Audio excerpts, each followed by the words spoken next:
Welcome to the Deep Dive. Today, we're taking aim at something many of us have heard forever. That idea you constantly need to fix your weaknesses. Right, that endless grind. Exactly. Right.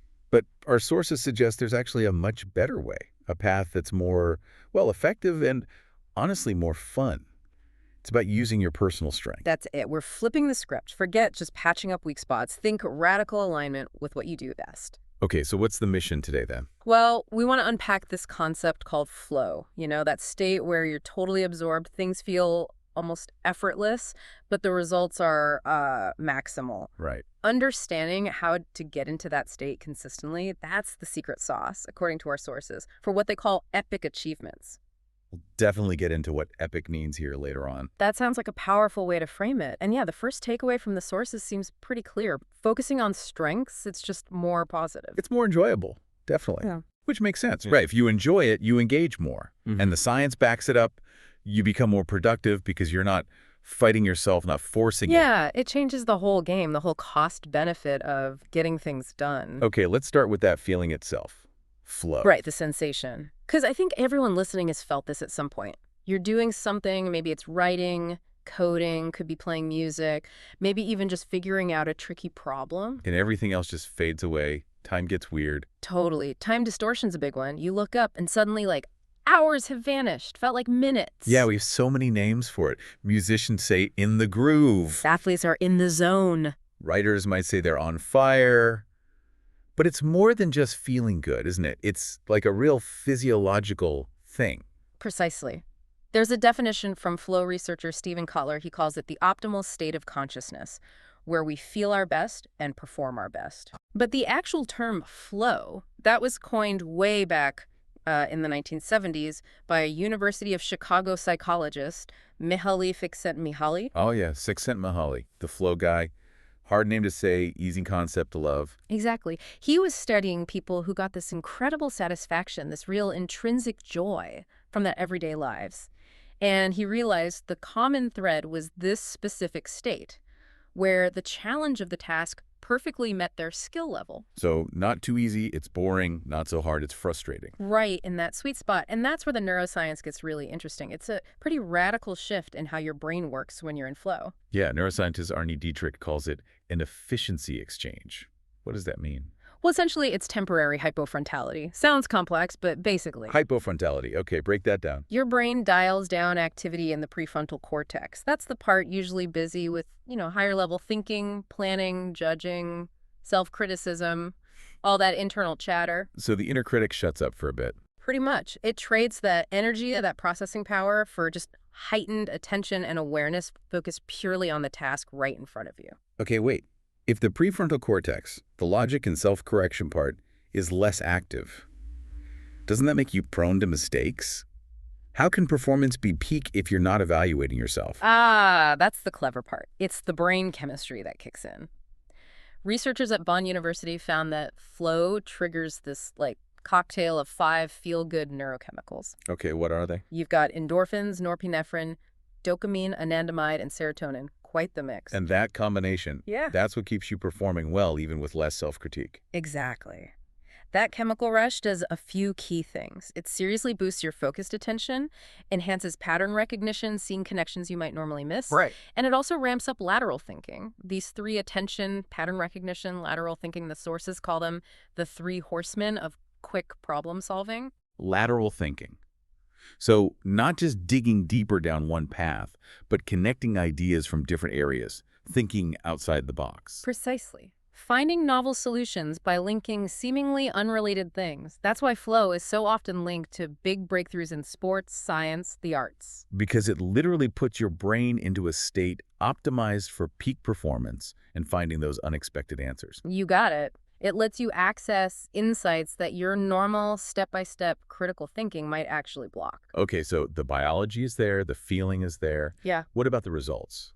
The actual productivity? This is where it gets really compelling from a practical standpoint. Let's talk about the measurable benefits. There was this huge 10-year study by McKinsey & Co. Right, I've heard about this one. What did they find? Well, they looked at top executives, CEOs specifically, and these execs reported being 5 times more productive when they were in a flow state. 5 times. That's Yeah. that's incredible. Like getting a week's work done in a single day. Exactly. The advantage is just massive. And McKinsey didn't stop there. They suggested that if companies could just get their employees into flow, say 15 or 20% more often, Yeah. overall productivity for the entire organization could potentially double. Double just from a 15–20% increase in flow time. That's the implication. The economic power of tapping into this state is just huge. Which leads naturally to this kind of rule of thumb from the sources. Right. The guideline is basically aim to spend at least 75% of your work time doing things that tap into your strengths, ideally the things that actually get you into that flow state. 75%. Okay, I have to push back a bit here, though. What about the stuff you're genuinely bad at, but it has to get done? Mhm. You know, like the critical admin stuff or that one software you just can't stand. Don't you have to work on those weaknesses sometimes? That's a really important question. And yes, of course, there are situations. The 75% is an absolute dogma for every single minute. You might violate it when a task is truly critical and there's absolutely no way to delegate it, automate it, or, minimize its impact. Okay. But the underlying assumption of the 75% rule is that for most of that other 25%, the stuff that drains you, the stuff you're not good at, you can find ways to mitigate it. Strategic focus means actively identifying and then outsourcing or minimizing those energy drains. Which ties into this idea the sources call the share the sunshine strategy. I like that name. Me too.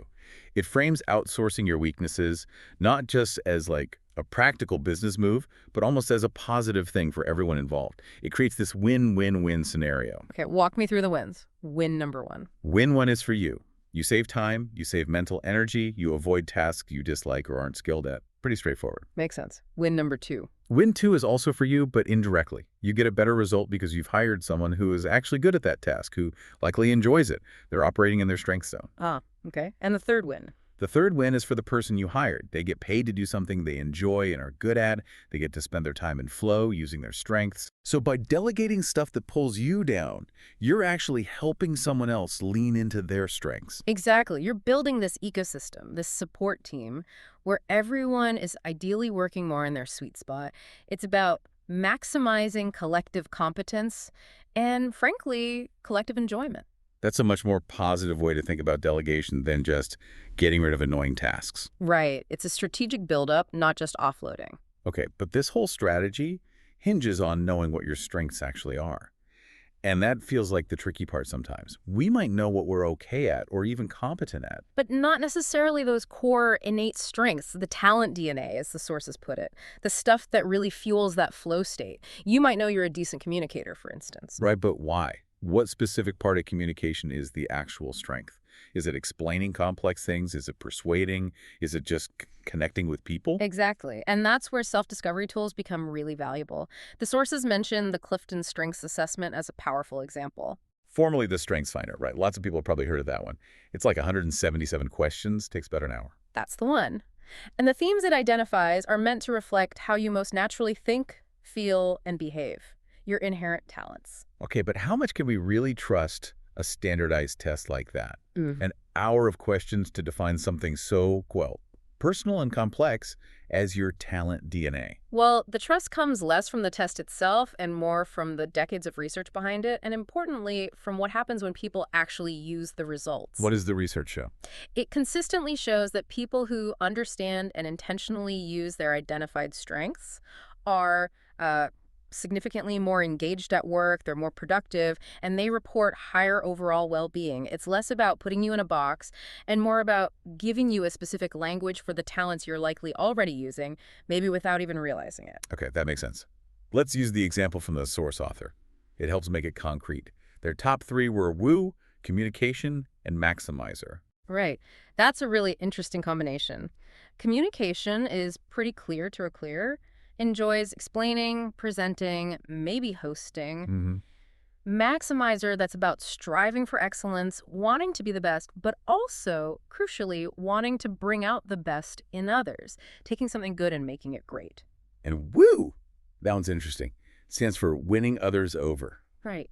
Yeah, it's that specific enjoyment you get from meeting new people, building rapport quickly, making connections, making people feel good. So how did those three work together? The example was about getting upgrades, like on a plane or in a hotel. Exactly. It wasn't just that the author could communicate well, it was the strategic combination. They used their woo strength to connect with the gate agent or the hotel clerk on a personal level, making them feel seen and appreciated. Right.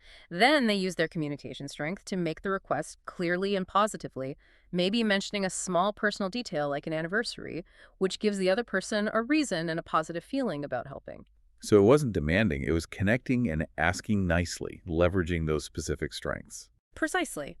It turns a potential confrontation or just a dry transaction into a brief, positive relationship, driven by their natural way of being. That's strength-based influence. Okay, that clicks.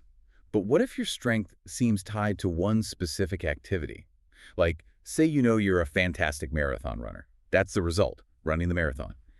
How do you figure out the underlying strength to apply elsewhere? That's the crucial step, digging deeper than the activity itself. What does it take to run a marathon successfully? Okay, resilience, definitely. Sticking with it when it gets tough. Right. What else? Focus, maybe.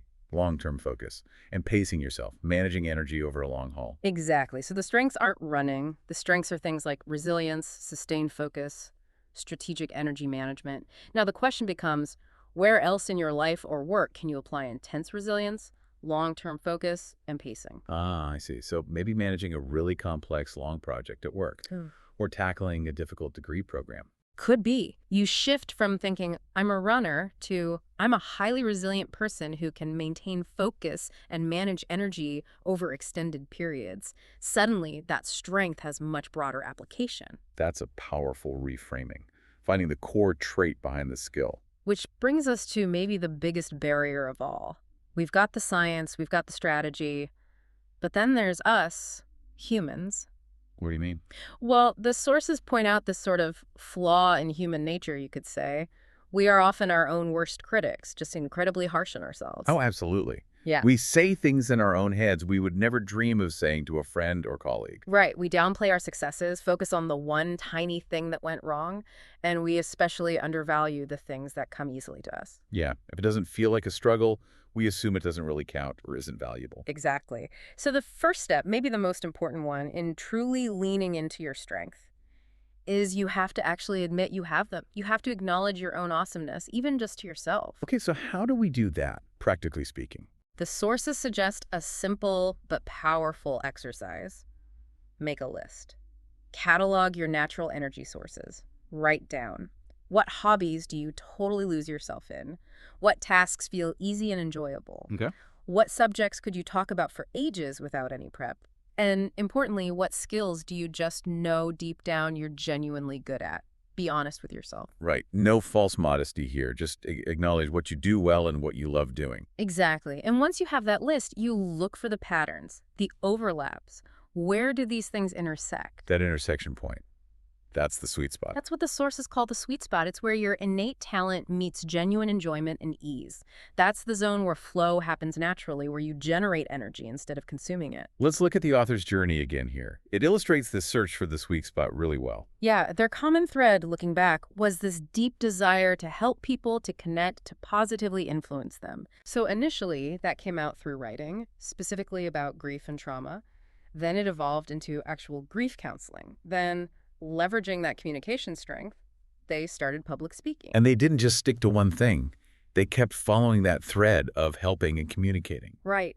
And crucially, they didn't force the path. They noticed that speaking felt easier and more energizing than, say, sitting down to write a whole book from scratch at that point. So they leaned into the speaking strength. They did. They used their woo and communication strengths, the things that came easily, to launch a podcast and a YouTube channel. Those platforms felt natural. And those platforms, the podcast and YouTube, they then fed back into the other goals. Exactly. They built an audience, they generated content ideas through speaking, and that momentum made the idea of writing a book feel much more achievable, much more natural. It flowed from the strength. So instead of pushing uphill against a weakness, like maybe disciplined solo writing at that stage, they rode the downhill slope of their strengths, speaking, connecting. Perfectly put. And that path, driven by their strengths, ultimately led them to fulfilling that initial epic goal, speaking to large audiences. And just to clarify, because we mentioned it earlier, epic achievements, in this context, It's not necessarily about being world famous. Not at all.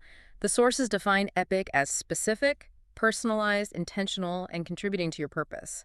It's about achieving goals that are deeply meaningful to you and aligned with who you are. So they found the path that felt easy and enjoyable, and that's what maximized their impact and their own fulfillment. That's the core message. It's about alignment, not struggle. So the final thought here, after you've done this digging, this discovery, what's the takeaway? I think it's really about radical self-acceptance. Embrace your unique operating system. Seriously. Are you an early bird? Great. Use those morning hours. Are you a night owl? Fine. Lean into that midnight energy. Don't try to force yourself into someone else's mold for productivity. Exactly. If you thrive in quiet, deep work, don't feel guilty for skipping the optional loud brainstorming session if it drains you. Do what actually works for you, what genuinely boosts your productivity and creativity. It boils down to finding that intersection we talked about. Yeah. Something you love, something you're naturally good at, and something that relies on those innate strengths. Yes. Accepting who you are and how you work best, and then aligning your actions with that reality, that's the most powerful tool you have. It reminds me of a quote from Steve Maraboli, which feels like a perfect wrap-up for this. He said, "Accept yourself, your strengths, your weaknesses, your truths, and know what tools you have to fulfill your purpose." That's it right there. Know your tools, use your strengths. So our challenge to you listening is, go find your flow,